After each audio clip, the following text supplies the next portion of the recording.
A Book of Shadows.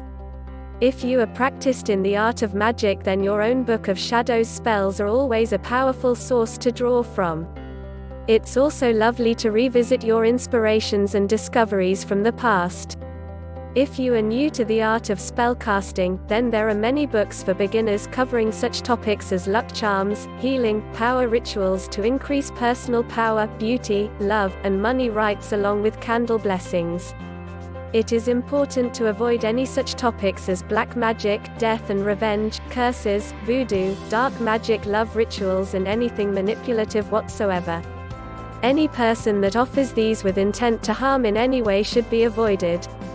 The witch's rule of 3 is there for a reason, and even if someone is paid to cast, everyone involved should beware of the reaction to this. Intent to harm others is strictly forbidden and is a rule adhered to in all witchcraft. Magic should be focused on good only. A Witch's Book of Shadows is a personal diary of your own magical workings. It can include literally anything you like, and some examples are how to cast your own unique spells and create charms, and how you personally worship at the Sabbats and Esbats. Some books of shadows cover topics like binding one who does harm, psychic protection, love and relationships, work and health. You don't just need to include spells either.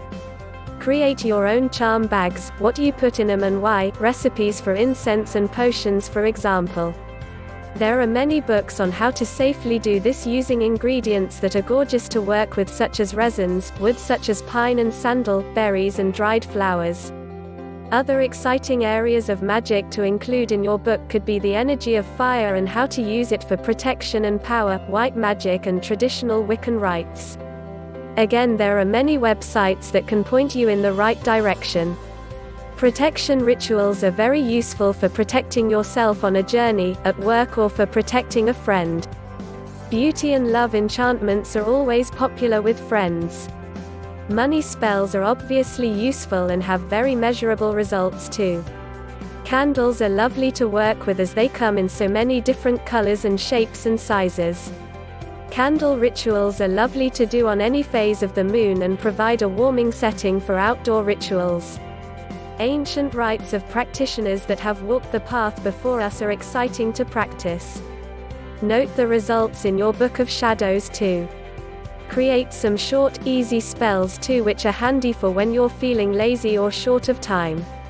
It does take practice to come up with your own real magic incantations, lotions and potions, and it's lovely to look back on past inspirations, recipes and results noted down in your book. A Book of Shadows is personal to the practitioner, but some choose to publish it or leave it to their children. Some are quite literally works of art with italic writing, drawings and colors filling the pages. Your Book of Shadows spells are like a personal magical memoir for your eyes only, or to share with the next generation. For more examples on a Book of Shadows or to start creating one of your own, click on the links below in the description.